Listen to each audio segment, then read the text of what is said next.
This is Scott Kaplan and Crew Tonight. The very best from today's Scott Kaplan and Crew show on the Mightier 1090 AM ESPN Radio. SoCal Sports Talk. Here's Scott Kaplan, Alex Padilla, and John Browner.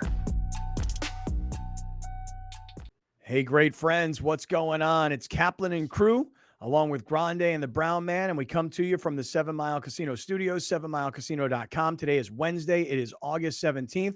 We are back on the airwaves of 1090. Oh, by the way, celebrating 2 years today. Celebrating 2 years today of being back on the radio. I know a lot of you who watch on YouTube and a lot of you who listen on audio podcast don't care about radio anymore. I still do. So today we are literally celebrating the 2-year anniversary of being back on the radio airwaves of 1090. That's today. Today? Yeah, it's actually today. Wow. Yeah. Wow. Date just kind of went right over your head, didn't it? Yeah, because I was talking to Bill and he, I was like, yo, when is the anniversary? Because, you like to do a week. I know like some people like to celebrate their birthday month. I guess here we like to celebrate our birthday week. Mm-hmm. But I was like, what was the actual date? And I forgot that it was today. You're right. August 17th. August 17th. 2020. Yeah. Do you guys have any like recollection of kind of what was going on back then on August 17th, 2020 and putting the radio station back on the air? And I mean, does any of it like register for you, or was it just another day? And, because we're on radio and television and YouTube and all the audio podcast platforms, and the show just kept going as per usual. Mm-hmm. Do you guys have any like recollections or thoughts about what was going on 2 years ago? I know that on radio, the first show was not great. But if you're talking about like what was going on in the world at that time, I have no idea. No, but I mean, like just when you say that the first day on radio wasn't great, what do you mean? Do you remember like there was a lot of technical glitches and we were late about 20 minutes and stuff like that? Yeah, I mean, listen, it was expected. It was not an easy process of putting the show back on radio at all. Not an easy process because, look, here's the thing. A normal radio station, and I'll use 710 in LA as an example. A normal radio station has an office. It has facilities. When you walk into 710 in LA, there's a massive on-air studio right in the middle of the entire office space. And then there's production facilities and, producer rooms. So there's like a master control room here. There's a studio here.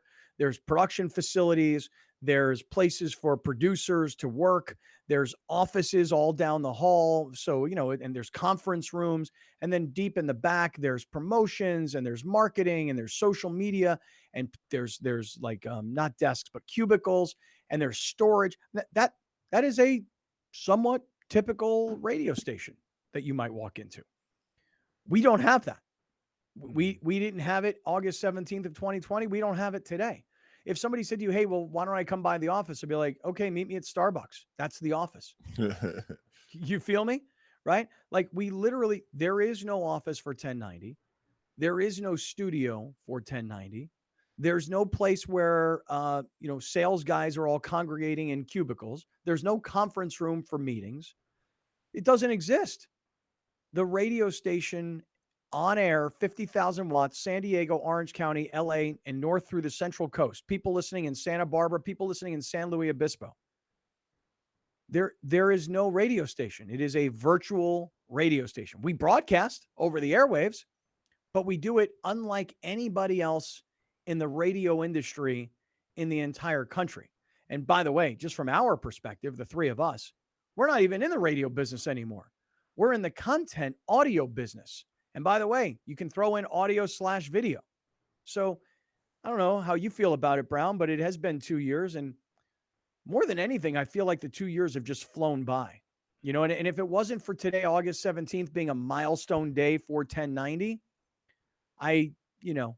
life would have just gone on as per usual, frankly. So I'm trying to look through my Twitter to see what I did on that day, because I'm almost positive I posted the show playing from my car, because I remember that loser Bert Grossman making a joke about how old my car was. Mm-hmm. Well, he's still making those jokes. Yeah, rightfully so. Yep, there it is. Yep. It says we live, baby. Hold on, let me. We live, baby. Baby. Yeah, yep. I was driving east. go. Where was I going? I'm driving east on the 8th. Yeah, man. There's Trevor Hoffman on that day. At 3:07. Wow. So I'm just looking, and this is really cool, actually, Alex. If you just pause this for a I'm second, gonna retweet this. This is pretty cool. I'm in my previous home. Browner is in a different studio. I don't even know where I'm at. Alex, you're in your apartment. This is before you moved. Mm-hmm. And Trevor Hoffman is on the air with us. Mm-hmm. This is, and for those of you listening on radio, we're looking at all this stuff on YouTube. This was 2 years ago. This was 2 years to the day that we got back onto the radio. I'll tell you guys what I remember about the day, if anybody really cares, but here's what I remember. It's also the exact same day that I started at 710 full time. So what was confusing for me was Bill Hagan says to me, we're going on the air on August 17th. And the people at ESPN were like, you start full time at night. This was when I was doing 7 p.m. to 10 p.m. on 710. They're like, you start on August 17th. So on August 17th, we did this show, and I would have done the show that night on 710, but I feel like something else was on that night. I don't know what it was. I don't know if it was a game or something. I don't know. But I remember I remember thinking to myself, I can do this. I can do the 1090 show, which is just the Kaplan and Crew podcast that's going to air on 1090. And I can do the nighttime at 710 because nothing was open. No games were being played, so it wasn't a game. I don't know why I wasn't on the air that night. Nonetheless, in my own personal life, it was like, holy crap, man. Now we're going to have the 1090 show. We've been off the radio for a year and change. We're going to have the 1090 show. August of 2020 was bubble season time. Bubble season time. NBA bubble. Lakership. NBA bubble. Because I'm on this website and it looks like Dirk Nowitzki. Somebody got ejected and Dirk Nowitzki tweeted that ejection is super soft. Mm-hmm. So that's what it was. It was a game that night. So even though I was technically going to start that on August 17th as well, I didn't have to do that show that night. God, by the way, I can't wait for basketball season to get here. You guys know me. Stop working every day. Yeah, I can't. This work every day nonsense is got to stop, you know? Mm-hmm. Did the whole NBA schedule come out yet? Yeah, by the time people are listening to this, yes. Yeah, okay, got it. So anyway, so here we are. We're at the 2-year anniversary to the day of putting 1090 back on the radio. Now, again, for those of you watching on YouTube, for those listening on audio podcast, the 1090 thing may not matter to you, but it does to me. And I know. When do we? Sorry. Go ahead. I mean, I assume it means something to you guys as well. What does it mean to you? Well, I will just say this from a pure business standpoint. I've told the story, but I'll tell it again. When we were getting ready to come back onto radio, I went and visited with Ruthie at Torrey Holistics. And I said, hey, you guys are working with us over on the podcast side. If we got back onto radio, and we went back onto 1090, would that be valuable to you? And she said, oh, for sure it would be valuable for us because 2 years ago, she's like, we're going to be opening up a store in Mammoth. And a lot of San Diego people and a lot of LA people drive to Mammoth. And you'll be able to hear 1090, 150, 200 miles north of LA. So yeah, it would have a lot of value. So what it means to me is that from a business perspective, we have a greater opportunity to reach more people, help more companies, and ultimately drive more revenue by being on radio and television, in addition to YouTube and all the audio podcast platforms. And I don't remember who was it earlier in the week that was saying something like, maybe it was Scott Farrell yesterday. I don't remember who it was, saying something like, you guys have been sort of the leaders in this multi-platform thing. And I'm like, I don't know that it was really us. I kind of learned it and copied it from that guy, Dave Ramsey. Who said that to us earlier this week? About Dave Ramsey? No, you were talking about how wasn't it Coop? Oh, Gary Cooper. That's who it was. You saw Dave Ramsey doing this at a conference. Yeah. And that's when you realized it was possible. Yeah. Yeah, you went to some radio convention. Yeah, in Dallas. Houston. Oh, yeah. Yeah. By the way, did you guys, man, it sucks. It's our anniversary of being Houston back on sucks? radio. No, did you see like Odyssey's laying off like 5% of their workforce? No way, really? No. Yeah. That does Oh. suck. So Odyssey, for anybody that doesn't know anything about radio, and this is not like your normal thing that you talk about every day. Odyssey is the company that owns, for example, here in San Diego, 97.3. And you say they're laying off 5% of their workforce. Yeah, I think they have 5,000 employees. From what I read last night, it was 5,000 employees, which would equal about 250 being laid off. Yeah.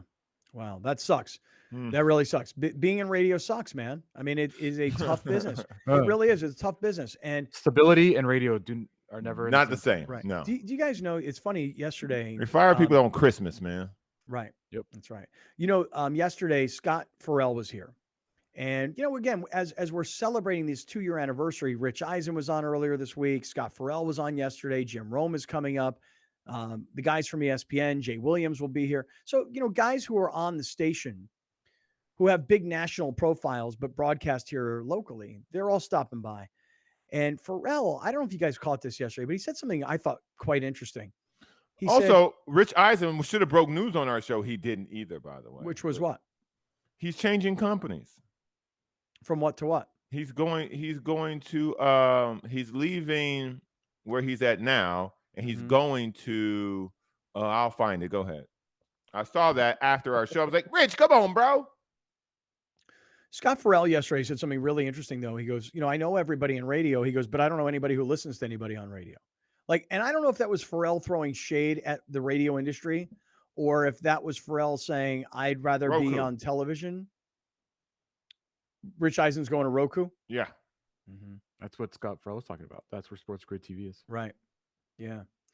So I just, by the way, kind of funny note on Scott Farrell yesterday. I know that a lot of us were kind of cringing at some of the things he was saying, especially you, Browner. But man, I got some messages about Scott Farrell. I want a guy I know, and I don't know him that well, but he's got my phone number, and I'm just trying to find his text to me. This guy sent me a text in the middle of the night. And he's like, hey, man, I'm really sorry for the late text. I am. He's like, but I'm just here to tell you that I'm watching the show right now. And Scott Farrell is cracking me up. He's like, and when he comes out here, I must take you guys surfing. So I was like, okay, cool. And then I got another one. Like a bunch of our listeners hit me up on direct messages on Twitter, or actually it was on Facebook. And they're like, Farrell cracks me up. He was hilarious. What a great appearance. So I know that there were moments where it was kind of cringy, but I don't know, people, at least the reaction I received, people were very high on Farrell's appearance yesterday. So again, I know there was a part where Browner was like, I'm out of this. Mm-hmm. Yeah. I'm out of this one. And if it happened again, I'm going to do the exact same thing. I'm out of this one. Y'all got it. Yeah. Y'all can dance with this one. So anyway, listen, today is the 2-year. Farrell does have a bit of a Bill Walton in him. He does. He can ramble on for a long time, but he's got that voice and he does that thing that he does, Yeah. He says outrageous things. He's talking about, yeah. Yeah. I'll leave it at that. I just can't imagine a black person on any publication just talking about blow and strippers. It's Tuesday. It's Tuesday. Yes. But that has been his act for a really long time, and kind of the same way Charles Barkley gets away with the stuff he gets away with. That's Farrell. And I don't know that he gets away with it per se, but he does it. And people are like, it's Farrell. That's what he does. That's what he says, So anyway, it is 2 years. Today is literally 2 years to the day. And I will just say this, because somebody had sent me a message the other day about it. They're like, wow, congratulations. You've really rebuilt your whole deal, blah, blah, blah. And I'm like, yeah, I don't know if I've rebuilt it all.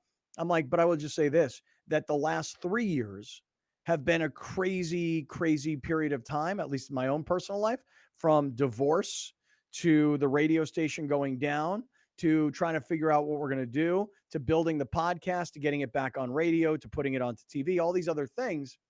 I'm like, I'm really excited about what the next 3 years are, because if we've done this in 3 years, what will we do in the next 3 years? So today is kind of, for me, that kickoff date. I'll always know this date. August 17, 2020 was the day we got back onto 1090. And Tell you this, our colleagues in the business, guys who we used to work with at 1090, who have been successful elsewhere, they pick up that newspaper, and I grant you, not many people are still holding it, but these radio stations still receive it, and they see the sports section of the paper, and they see those big ads down below that say Kaplan and Crew dominating San Diego sports radio for the past 20 years, and that just irritates the ever-living hell out of everybody in our business. Why are they being advertised so much in newspaper? How did these guys get onto television every night? Why are we not doing YouTube? How come they do so much better of a job of promoting their content on social media? And think about it. Those are people who work for big companies, Odyssey, iHeart. It's the three of us doing this. Literally. It's just the three of us, which is why we love the Great Friends, because it's you guys who help us do it. And I know that sounds like I'm sucking up, but I'm just telling you the facts. The facts are you guys love weed, so you go to Torrey Holistics and you buy it and you use our promo code. The facts are you guys need new cars, you go to Mazda of Escondido, and they know that. Even companies like DraftKings is coming back for the football season, and they know how many people download their app based on our promo code. So without the listeners and the viewers, we can't pull this crap off. So again, I'm really excited about making it to 2 years, and I'm really, really stoked on what the next 2 to 3 years will hold for this show and for this station. So, all right, have I kind of gotten that all off my chest today?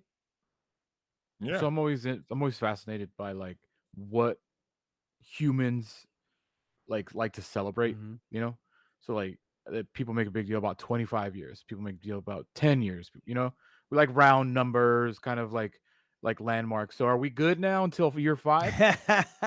Well, it's funny you say that. I was thinking the same thing. Like, is next year Bill Hagan going to come to us and go, Like guys, 3 years? guys, we're going to celebrate our 3-year anniversary of being back on the air. I'm like, by year 3, 3 and 4, it's just a little silly, no? right? Do we See really you need at to 5, be, brother. See you right, at 5. Yeah. right? Do we need to be celebrating 3 like Every single I'll year? give you- I get one. Yeah.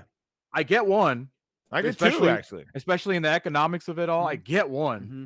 And 2 was kind of, a bit of a thrive. So I understand the wanting of the celebration. But I think we're good now, Yeah, right? I think so, like too. until year 5. Yeah. In fact, it's funny you say that because I have these friends of mine in Kansas City. They have a radio station called 810 WHB. You guys are familiar with this. Mhm. And this past week, they had a celebration of 100 years on the radio. Not Wow. WHB Sports Radio 810 in Kansas City, but the actual transmitter itself started broadcasting 100 years ago. Damn. So how about that? In 1922, that radio station went on the air. Here they I are. bet you it's a lot better looking than the 1090 transmitter. Ooh, that puppy. Yikes. That looks like a bunker. That a looks like it was nuclear 100 bomb years ago. bunker. Yeah. Yeah. And I've never been down there. And You got to and wear a when- lead suit to go in there. Well, when Bill Hagan, It does have a Chernobyl vibe to it. yeah, it does.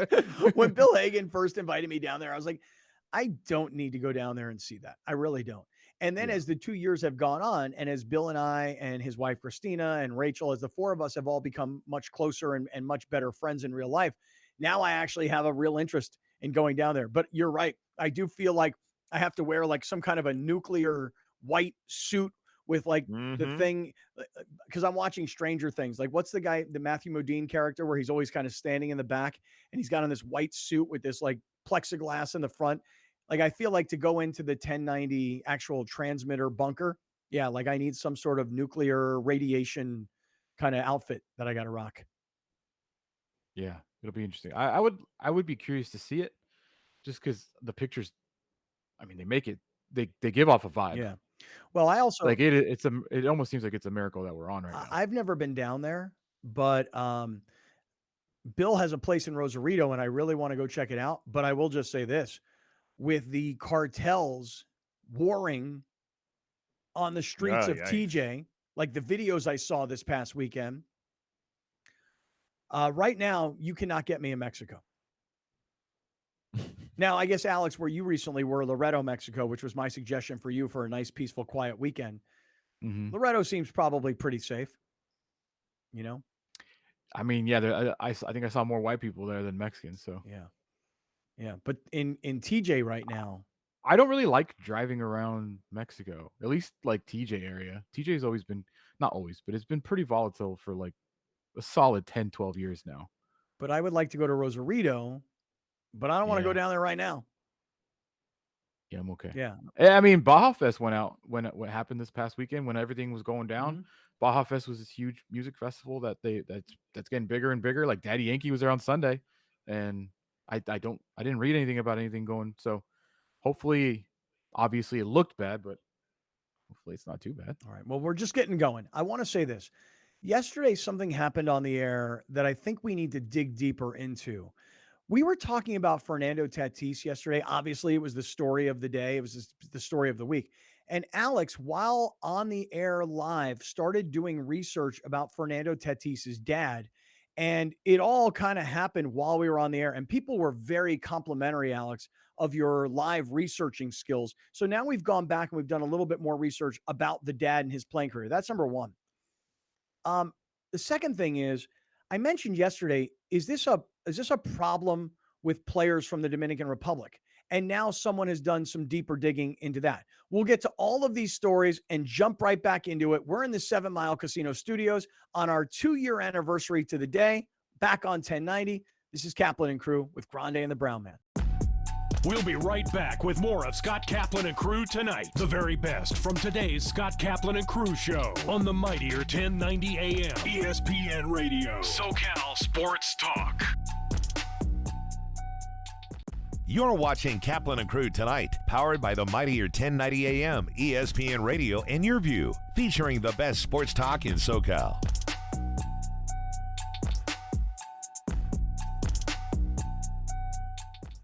Dominating the SoCal radio airwaves for over 20 years. Join Scott Kaplan, Alex Padilla, and John Browner for Kaplan and Crew every Monday through Friday, 3 to 6 p.m. only on the Mightier 1090 ESPN Radio, SoCal Sports Talk, and the Mightier1090.com.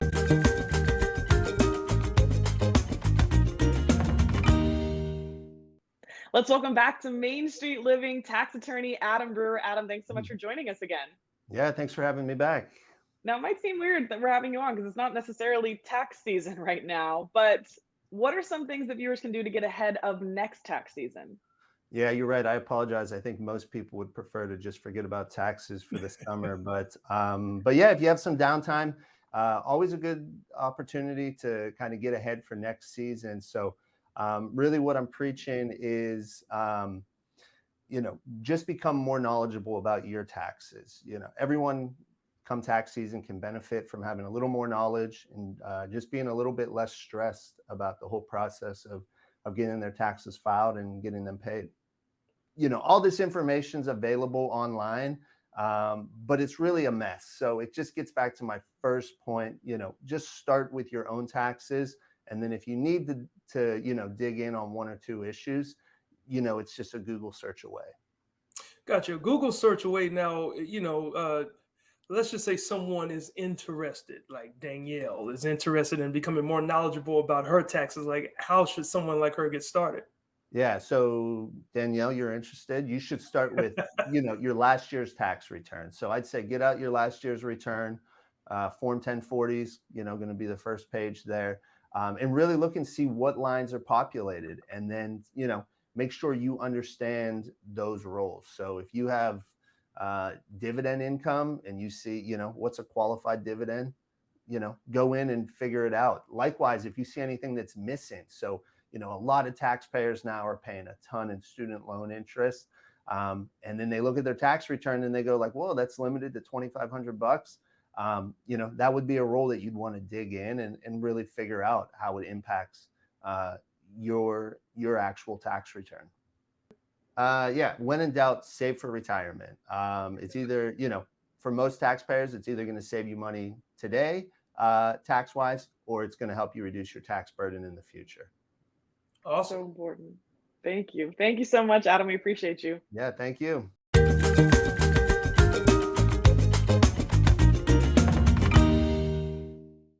Main streets are the heart of our communities, where we connect with our neighbors, support local businesses, and share new adventures. Main Street Living celebrates all of this, bringing you uplifting stories with guests from across the country and your community. Main Street Living covers what's important to you today, from our street to your street. Join Cheryl, Danielle, and Quincy for Main Street Living. Mondays at 9 on YourView. Welcome back. This is Scott Kaplan and Crew Tonight. The very best from today's Scott Kaplan and Crew show on the Mightier 1090 AM ESPN Radio. SoCal Sports Talk. Here's Scott Kaplan, John Browner, and Alex Padilla. All right, great friends. What's happening? It is Wednesday, August 17th. This is Kaplan and Crew with Grande and the Brown Man. We broadcast from the 7 Mile Casino Studios, 7milecasino.com. Man, we appreciate 7 Mile Casino and their partnership. But more than just that, it's the place to be. You know, if you like poker and blackjack, then 7 Mile Casino is the best place to go in all of San Diego County. And I say that not only because they are a sponsor. Of course, I say that because they're a sponsor. But the second reason is because I've been to every casino in town. You know, we've done radio promotions over the course of the last 20 years at pretty much every casino in town. And I will tell you how many times I've walked into other casinos, I won't name names, where the smoke hits you in the face and you're like, what the hell is going on here? Is there no ventilation all up in this mofo? 7 Mile Casino is a completely smoke-free environment. Blackjack, poker, table games on one side, Sammy's Restaurant and Bar, which is Sammy's Wood Fire Pizza on the other side. So great restaurant and bar, great table games to be played, smoke-free environment, beautiful place, 7 minutes south of downtown San Diego, 7 Mile Casino and 7milecasino.com. Any problems with gambling, by the way, call 1-800-GAMBLER because this is supposed to be fun and recreational. It's not supposed to take over your life. Good luck at 7 Mile Casino, 7milecasino.com. Hey, by the way, speaking of gambling, just for a quick second, this Saturday, I've already made my plans. I will be at the Del Mar racetrack all day on Saturday. I got a whole bunch of friends coming in from Orange County. I got a couple of colleagues coming down from LA.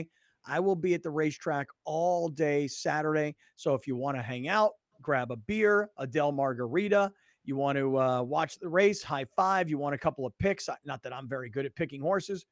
I'll be there all day Saturday as Del Mar will come back online on Thursday, Friday, Saturday, and Sunday. So another day off today at the racetrack. And hopefully we're going to have a horse in a race on Saturday. So we'll give you an update tomorrow. All right, Grande, Brown Man, let's jump right back into the big story of the week. And let me start off by asking you guys this. Did anybody watch the Padres and the Marlins yesterday?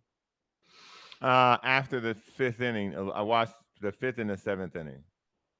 Okay. Grande, you I know it was, East Coast early Right. game. You watching anything yesterday?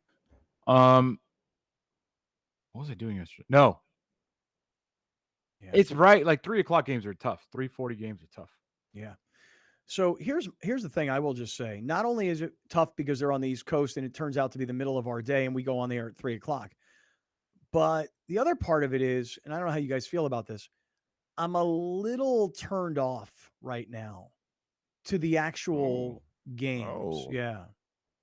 I mean, the interest level is elsewhere right now, right? Your interest is somewhere else other than on the field. Right. My point is that prior to the Tatis suspension, my interest was, okay, they got Soto and Bell and Hader and Drury, and they've gotten rid of, Voit and Hosmer. And so now I wanted to see from the beginning what happens. Hader comes in, closes his first game. Okay, they got a new closer. Soto and Bell show up. Okay, these guys are on base, are hitting the ball. Team wins the first game, loses the 3 games against the Dodgers. Like, I'm very interested in what the product is on the field. And of course, after the Dodgers series where they were swept, I said to you guys right away, the Padre fan, the average Padre fan, I know everybody, their first thought will be, yes, we were swept by the Dodgers, but wait till we get Tatis back and then we'll judge. And then, of course, the Tatis suspension happened. And since Friday of last week until today being Wednesday, I literally have not really watched a game. I know who won. I know who lost. I've read the box scores. I maybe have had it on in the background, maybe on my phone. I'm keeping up, but I'm not as interested in the actual games. I'm much more interested in the storyline and the drama. And so, which I think is unfortunate. Not just you, but I think it's unfortunate because I think that this story obviously is the story, and I agree with you. That's what we should focus on at the moment. But what sucks really is that the Padres are in a legitimate playoff push. for the final 6 weeks of the season. And yet we can't talk about it because we have this distraction, which guaranteed is a distraction in the clubhouse. Will be tomorrow when he talks to the team in the clubhouse, when Tatis talks to the team. This is like something we should be enjoying, should be thriving, should be watching every game, pins and needles, because, they're a game in front of the Brewers. They're only 5 games in front of the Giants. They could be left out again. This is something that we've been wanting forever, is the Padres in a legitimate playoff push. And yet here we are talking about the face of the franchise taking steroids. Yeah. Yeah, I think when we say that Tatis has hurt this franchise, hurt this fan base, we can keep recounting it. Look, he hurt his teammates because he was an irresponsible, immature, entitled little jerk, meaning he knew he shouldn't be riding a motorcycle. And then once he fell off the motorcycle, whether it was the first, second, or third time, whatever, however many times it happened, he should have back then been a responsible professional, and he should have immediately returned to San Diego, and he should have seen whatever specialist he needed to see to handle that situation months earlier. He didn't. He hurt his teammates because he's selfish. I always said about Kyrie Irving, and you guys, we've talked a lot about this. I can't stand Kyrie Irving as a player. I understand how great of a player he is, but I think he's a terrible teammate. I think he's a selfish guy. Any guy who is not willing to take the shot, I understand you have your own issues, but I got 11 other guys here I'm responsible to. And if I won't take this shot while these guys all will, well, they're going into the season without me. And so I think Kyrie Irving's a terrible teammate. I think he's a selfish guy. I put Tatis now in that same bucket of irresponsible, unprofessional, selfish, and a guy who is a terrible teammate. So there's 2 things I really would like to get to in this segment. One is Tatis's father, and 2 is the notion that this is now a Dominican issue, meaning, because I brought this up yesterday, I said, are we missing something here? Is it possible that in the Dominican Republic, this is an accepted thing to be doing? Here's an example. When Michael Vick went to jail in the whole dog fighting scandal, you guys remember how long ago that was? I can remember. I know, but I remember. Yeah, I don't remember the year it was either. I just know it was a long time ago. And here's what I remember saying on the radio back then. Is it possible that in Michael Vick's world of growing up in the South, in an all-black community, is it conceivable that in his world that's a normal thing, and in my world it's not a normal thing? And I'll never forget doing an interview from Charger training camp years ago with LaDainian Tomlinson, and I said, LT, this Vic story, what do you make of it?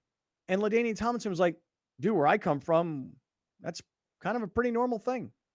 It's put like on cockfights in Mexico. It's just I said that at the time. Doesn't make it right, but it also, that at the time. It's cultural differences. Right. Yeah. Right. So yesterday I brought this concept up to you guys. I said, is it possible that in the Dominican Republic, very poor place, your goal is to battle your way off the island and get to Major League Baseball? And if you can do that, you can become rich and famous. And part of getting from the island to the big leagues and part of becoming rich and famous is take this pill. It'll get you bigger, stronger, faster. And you know what? You're going to get off this crappy island. You're going to go make millions and millions and millions of dollars, and you're going to become a superstar in the United States. Take this pill. It'll accelerate the process. You're a good ball player, but by taking this pill, you'd be bigger, stronger, faster, richer. I asked this question yesterday. Is it a cultural thing? I was just asking a question. I wasn't about to do any major homework or research on it, but thankfully somebody else did. Mark Ziegler today in the Union Tribune kind of documented what my question in theory was yesterday, that when you look at the post-steroid era of Major League Baseball, the guys who've been popped for performance-enhancing drugs ever since are primarily from what I can gather based on the research that was done, they're primarily Dominican dudes. All right, Alex, you've created a graphic here. DR and PEDs. What do we have here? This is, from Mark Ziegler. He says, since 2005, 33 Dominican players have been suspended at least 50 games. And since this new rule of, you have to miss 80 games, 20 Dominican suspensions since 2017, which is 80% of all the PED suspensions in that time frame. And Dominican players only account for 10% of all players. So they've accounted for 80% of all the suspensions since 2017, but as a total, they only account for 10% of MLB players. Right. So think about that. Major League Baseball players, you got 100 of them. 10 of them are from the Dominican Republic. Of the 10 of them, I'm just kind of playing with numbers here. The suspensions have been primarily of Dominican players for PEDs. So my question yesterday was, is this a cultural issue? Does Fernando Tatis's father think this is a very normal thing? And does Tatis think this is a very normal thing? And if the answer is yes, they do, well, then they're just as dumb as we talked about yesterday, because while it may be acceptable or easily accessible in the Dominican Republic, if you're a Major League Baseball player making $300+ million and you've got television commercials and you're quote unquote the face of baseball, which I just want to say I think is a bit of an exaggeration. Like, yeah, he's one of the top stars of the game over the course of the last 2-3 years, but I'm not 100% sure. Maybe it's because it's too local for me. Maybe I don't have the national perspective on it, but I don't know that Tatis is the number one face of all of Major League Baseball. He was on every commercial. He was on the cover of the video game. He was on Adidas, Gatorade, MLB The Show. He was on like 4 different things as the guy for Major League Baseball at that time. Well, a year ago. At that time. A year ago, because remember, 2 years ago, he kind of bursts onto the scene. Last year, he's quote unquote the face. And this year, not only has he been invisible, but yet still seen in commercials. I see Gatorade commercials. I see Dairy Queen commercials. I mean, he hasn't played one game and he was still on commercials. Right. But again, maybe it's too local for me. Maybe I'm too like locally close. Maybe I'm not in New York or Philadelphia or Miami where I'm seeing a ton of stuff and I go, oh, that's Fernando Tatis. I just think it's a bit of an exaggeration. And I think everybody has, overestimated his importance to the game. But I don't know about importance, but he was being marketed and he was allowing himself to be marketed as the face of the game. Right. Mm-hmm. Right. But importance is a whole different issue. I think when you're talking about face of the game, I think you're talking about marketability, who was on billboards, who was on commercials, and it was Tatis. He was on the cover of a video game. He was on Gatorade. He was on Adidas. He was becoming what MLB he was becoming what MLB wanted Trout to be. But he just refused to do it. Yes. Yeah. Well, I guess to your larger point, when you look at it from like a macro level, is there a bigger issue in the Dominican Republic with education about steroids in baseball and what the system is and what you can and cannot do? I think so. But I don't think Fernando is anywhere near that umbrella anymore. I think that the excuse of Dominican Republican players have an issue with steroids doesn't apply to Fernando Tatis anymore. If he was a 17-year-old kid trying to make his way up through the Dominican ranks and get noticed, then maybe, but not when you are a $340 million superstar who's been in the league for however long and you have all these resources around you. That excuse goes out the window to me, because same thing with Michael Vick. When you get to this level of where Michael Vick was with all the money, all the fame, you got to learn. You got to make yourself educated. There's no excuse for that anymore. Like, so that's why Vick went to jail. Like, you can't be a superstar of a league and see that people don't fight dogs. People don't take steroids and then go back home and then do it. It's just like you have to educate yourself. You have to progress as a person. This is where I disagree with what you're saying. You're assuming because these guys are national stars, they're faces of teams, faces of franchise, faces of leagues, that they don't live in a bubble. The bigger you get, the less you actually interact with the actual world. So with the Michael Vick situation, Michael Vick had gotten so huge. Michael Vick didn't interact with other regular people. I think that And I only bring think up the same Vick thing is because someone happening brought it to. up. I know, yeah. I'm not getting on that. I'm using that as an example to say this. I think this is what happened to Tatis. He got so big so fast. He doesn't live in the real world. He lives inside of a bubble that you could only get in if they want you in it. And so the idea that he would learn anything from his mistakes would mean that someone has pierced that bubble, and they haven't, because to them is a paycheck. Okay. To all the people around him. Okay, so that's an interesting point. So I said earlier in the week that I put some of the blame on the Padre organization itself, and nobody has agreed with me. Nobody has agreed with me, and that's okay. I understand. Everybody says it's the kid's fault, it's the father's fault, it's the people around him. Browner, to your point, in his bubble, it's all their fault. See, I would argue that the Padres do have a percentage of responsibility here because, number one, they paid him before they had to. Okay, we all thought it was a good move at the time. But they clearly did not do the background homework that needed to be done. And how do I know that? It's because of what AJ Preller said this week, which is, I guess, we can't trust him. We're going to have to start digging into a bunch of stuff that we never even thought much about. Well, you're investing $340 million in some guy. You're not the Yankees or the Dodgers. This is real money to the Padres. You guys just gave it to him because he was good at hitting home runs and making plays at short. You didn't do any digging at all. What if the money enabled him to be this way? Okay, well, then again. What if he was a model citizen? What if because he was. What if he was a model citizen through and through, gets paid, and he's like, well, I made it. Let's go do this stuff, whatever I want to do. Okay. So has money not changed people like in our own lives? Imagine that kind of money. Of course. But what I'm saying is that if that is the case, because I do think that is the case, the day they gave him that money is the day he told them all, I'll do whatever the hell I want to do. I'm above the law. There's nothing you can do to me. I have the money. Yeah. So what I'm saying is that if you've invested that kind of money in that sort of a player, you got to babysit now. He's not a 30-year-old grown up. He's not a 35-year-old grown man. You got to find a way to make sure that you protect your investment. And I think that the Padres as an organization, if you put that kind of money into a young kid who's from the Dominican Republic, you got to find a way to make sure that you're holding his hand. Okay. That you're helping him grow up. Let me ask you an honest question. Go ahead.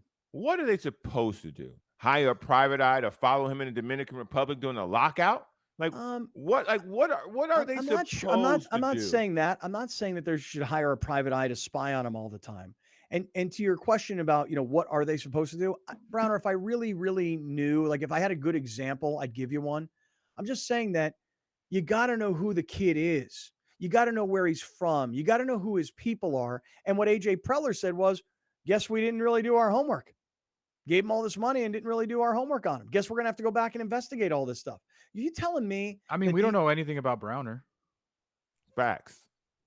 I mean, what people, and I know this is a completely different example because we're not giving Browner $340 million, but I could be presenting to you so many things, and I can go in my car and hit up, a line of blow. No one's even gonna know because how are you gonna know? I'm just telling you, Tatis can present to you this life, this is what I am, but no one really knows how people are. No one really knows how people are behind closed doors. Unless you hire a PI, literally, unless you hire a spy to take pictures of you unknowingly. By the way, maybe that's not a bad idea. Hey guys, maybe that's not a bad idea. Maybe once he fell off the motorcycle and the reports were that he got hurt, maybe then you do that. Hey, we got to know what this guy's doing. We'll just put a private eye on him. I mean, I just think that we are now losing sight, at least on what I think, of who to blame here. And we're having conversations that we're taking the blame off the person that needs to be blamed. Well, we're having a whole discussion about what the Padres should have done. Here's to me. You blame the kid. First. You blame the father. Second. Fair. Yep. And while it may be a smaller percentage, I put some of the blame on the Padres because, in my opinion, they've enabled this sort of behavior by A, giving him the money early, and by B, never really holding his feet to the fire. They've walked on eggshells and kissed his ass because they've been worried about him. Look, when he did that interview at home and told them, I'm not getting shoulder surgery, that's the point where I'm like, okay, we have a little bit of an issue on our hands here. His ego's out of control. I just think any player at that age, any organization would have done the exact. The Dodgers would have done the exact same thing. Too. The Giants would have done the exact same thing. I mean, the Braves did it with Acuna. Right. They did what? They did what? Paid him. They gave him a big ass contract before he really earned it. Yeah. But I don't know if those organizations did more research. I don't know if they didn't give him 340. They only gave him 100, but still, I mean, the Nationals were trying to give it to Soto. What if Soto gets $500 million and he turns into something else? Yeah. Well, listen, let's keep this thing going because here's why. The question of, is this a Dominican problem, seems to have been answered, number one. Number two, as far as the father goes, Alex was doing like research while we were live on the air yesterday. And now we've kind of gone back and done a little bit more. And you're going to kind of see where the father is in all of this. Stick around. We're in the 7 Mile Casino Studios here on Kaplan and Crew. I'm tax attorney Adam Brewer. If you have a serious tax problem with the IRS or state of California, then you don't need a tax relief company. You need a tax attorney. Call or visit my website to schedule your free tax evaluation. You're watching Kaplan and Crew tonight, powered by the Mightier 1090 AM, ESPN Radio, and Your View, featuring the best sports talk in SoCal.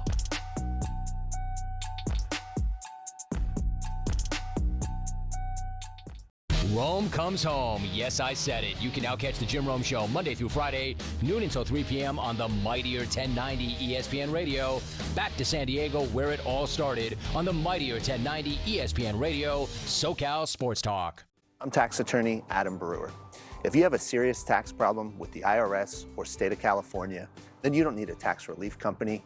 You need a tax attorney. Call or visit my website to schedule your free tax evaluation.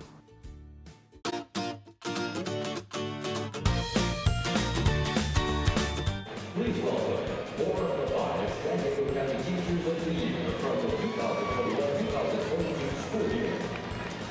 From Central Elementary School, Laura Reyes.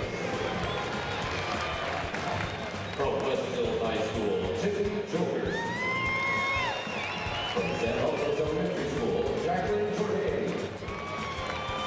And from St. Joe Southwest Middle School, Todd Sanders. Teachers, please deliver the pitch. San Diego County Teachers of the Year with their honorary pitch.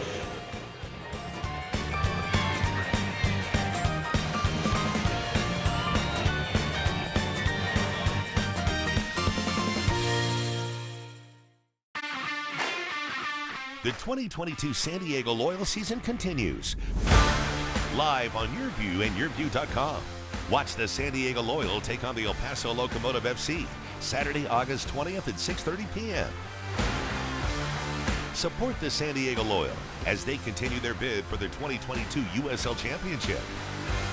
El Paso Locomotive FC versus the San Diego Loyal, Saturday at 6:30 on Your View.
I'm tax attorney Adam Brewer. If you have a serious tax problem with the IRS or state of California, then you don't need a tax relief company, you need a tax attorney. Call or visit my website to schedule your free tax evaluation. Listen to the Mike Greenberg Show, 7 to 9 a.m. Pacific, Monday through Friday. Greeny brings his unmatched depth of sports knowledge, fun, and entertainment back to ESPN on a daily basis. The Mightier 1090 ESPN Radio, SoCal Sports Talk, and the Mightier1090.com. Here's Kaplan and Crew tonight's 60-second timeout with Haley Stasiak. Let's go ahead and take a look at your San Diego Padres baseball updates. Manny Machado is the National League Player of the Week. On Tuesday night, he accounted for all of the Padres' runs against the Marlins. With bases loaded for the second time in the game, Machado found a gap and brought all three runners home to tie things up. The Padres were looking to avoid their second straight loss to Miami and were hopeful, but the Marlins found a way to hand the Friars the loss in the end, getting the win 4-3. It was Machado's 7th straight multi-hit game thanks to a single he got through in the 9th. The Padres wrapped up their series in Miami today. They return home tomorrow to take on the Nationals. Last weekend, San Diego took 2 of 3 from the Nats. That's your 60-second timeout. Now back to more Kaplan and Crew tonight. Kaplan and Crew tonight's 60-second timeout is presented by Your View.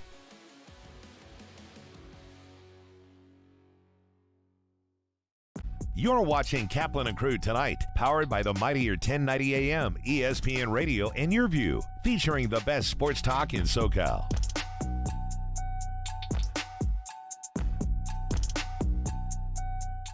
What's going on to all the great friends that watch the show on television here on Cox Your View? What you're about to see will never be heard on radio, won't be seen on YouTube, no audio podcast. This is just for you here on Cox Your View. Hey to all the great friends out there that watch on Cox Your View. You might be in San Diego, Orange County, LA, Santa Barbara. We're happy to have everybody here. What we love to do in this time is it's a Cox exclusive. This is stuff you're only going to see here on Cox. You're not going to hear this on radio on 1090, not going to see it on our YouTube channel, not going to hear it on any of the audio podcast platforms. This is just for you guys that watch on Cox Your View. A really big show coming to the Scottish Rites Event Center in Mission Valley in San Diego. If you love trading sports memorabilia or buying or selling, this is going to be the place for you. It's coming up on August 6th and 7th. And here's the guy running the entire operation. Here's Joe Oliveri, known to his friends as Joe O from SD Collectibles, who's running this show. Hey, Joe, how you doing, man? I'm doing great. Thanks for having me on, Scott. Always a pleasure. Yeah, my pleasure, man. Let's talk about this. Tell us about why people need to know about your show, SD Collectibles, on August 6th and 7th. Well, we have a great show coming up August 6th and 7th at the Scottish Rite Event Center, like you had mentioned, right there in Mission Valley. We have over 130 tables that'll be at this show. We also have Paul Lowe signing autographs on Saturday. We have Steve Garvey and Raleigh Fingers, which will be there on Sunday doing in-person autographs. We just have a really great collection of some of the biggest and best of the community, the card collecting community, coming out there August 6th and 7th, showing their cards, showing their collectibles. There'll be a lot of memorabilia out there. And really what we look at it as is something for every collector. Yeah, when you say every collector, is it, from what I understand and looking at the website, sdcollectibles.com, it's not just purely sports cards. Is that right? That's correct, Scott. We have sports cards, memorabilia, autographed items, quite a few unique autographed items and memorabilia. But we also have Pokemon, a large selection of Pokemon, Yu-Gi-Oh!, Magic the Gathering. There'll be vendors there that have comic books. As I mentioned, there's several autograph signers that will be there. We also have JSA, which will be on site for both Saturday and Sunday, doing in-person authentication, same-day services. Well, that's awesome because for me, the one thing I know I'm most interested in, and I know a lot of people who are watching right now have the same thing. If you've got a piece of sports memorabilia that you are willing to part with, but you don't have authentication, like I have this Marshall Faulk football, the year that he broke the record where he was over 1,000 yards rushing and receiving for the Rams in 2000. I've also got this basketball sitting right here that is signed by every Los Angeles Laker of the 2002 World Championship team. So Shaq, Kobe, Phil Jackson. I don't really honestly know if they're authentic. I think they are. It's just I don't have the paperwork. So I can bring this stuff to your show and get it authenticated on site. Is that right? That's correct. You can bring your autographed items, whether it's memorabilia such as those basketballs, footballs, baseballs, bats, cards, photos. You can bring them right to the show Saturday or Sunday. Stop by the JSA booth. Chris would be happy to help you there. He'll be on site with his team, and they can authenticate different items that you have that have autographs so that you can find out, one, if it's real, and two, it just gives it that much more value when it is authenticated. What if I get it authenticated and I want to sell it? Is there a way for a private person like myself? I say private, I mean, like, I'm not in the business. Can I sell this stuff? Yeah, you sure can. There's a couple different ways to do that. I mean, obviously, there's some online ways to do that take a lot of time and a whole different set of really procedures. But one of the great things that you can do, we have tables available and we have options for everyone. We do have some vendor tables available, 6, 8, and 12-foot tables. You can bring your items down there to sell. You can bring your cards, your memorabilia, and so on. If you have some memorabilia items like you're showing there, Scott, you can get them authenticated right at JSA, bring them over to your table, and you can put them out there for all of the attendees to see and see if you can make a deal on selling it or possibly trading it for something that you have a little more interest in. All right. Well, while you're talking, I know Alex is putting up on the screen for everybody the website. It's sdcollectibles.com, sdcollectibles.com. Information about where, when, who's going to be there signing autographs, how you can get authenticated, how you can buy a table and space if you want to sell your own collection. Joe, this is going to be a fun show. This is going to be really cool. Give us any final thoughts, things you need people to know before you roll. Well, one of the great things is it's a family-friendly event. When you come to our shows, you'll see a lot of people, both the parents and the kids, showing them around because there's something for everyone. There's bargain boxes of cards that are anywhere from 50 cents to $1 up. And then if you're one of those bigger collectors that likes to find those unique cards, maybe those graded cards, those Gem Mint 10, there's going to be thousands and thousands of those on display, as well as what's called the trading card game, the TCG, with Pokemon, Yu-Gi-Oh, Magic, and so on, comic books, as I mentioned, autographed memorabilia and such. If I could give a special thank you to some of those in our community that have helped support our event. Stacked Packs, big supporter and sponsor of our event. Poke Familia, J-Lo Collectibles, SD Sportsmen, and OC Dugout. Those folks really helped support our event, and they'll be at the show. So if you have an opportunity to come out and attend, come by and say hello to those folks that have vendor tables set up. Joe, it sounds like it's going to be a great event on August 6th and 7th. The website is SD Collectibles, and we'll see you down there. Thanks, Joe. Thank you. The NFL lives here. If it's about the NFL, you found the right station. Join 1090 every Sunday during the NFL season for the exclusive SoCal home of not one, but 2 NFL games every Sunday during the season on the Mightier 1090 ESPN Radio. I'm tax attorney Adam Brewer.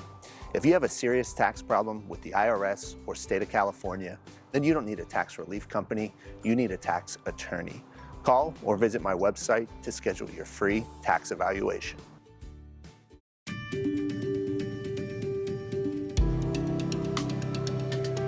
Home of Guiding Hands helps San Diego community in that we're a resource for families. A lot of times when families first identify that their child, their loved one, might have an intellectual or developmental disabilities, they don't know where to go. They don't know what to do. And we're here to help guide people through that process, to show them what a thriving life their loved one can have. It's a passion I share, having a daughter with a disability. I really love the place that I live at. Because of Home of Guiding Hands, I was able to move out of my parents' house and into a beautiful home that I love living in. And so like if you have an independent living service coordinator, they will help you like learn more about being independent, and they help guide you through different things. They've helped me with lots of encouragement and love. They've also given me an ILS worker who is an amazing person, and I love her so much. She's great. I could tell you the first, I think, week or so, I wasn't feeling very confident in myself. The first couple of nights I was like, oh, this is scary. But I look back on it now and I'm like, this is so easy. Main Street Living celebrates diverse abilities in partnership with Home of Guiding Hands, supporting the special needs community for over 55 years. Thank you for joining us. Catch Scott Kaplan and crew tonight from 7 to 8 p.m. Pacific every Monday through Friday. The very best from today's Scott Kaplan and crew show on the Mightier 1090 AM, ESPN Radio, SoCal Sports Talk.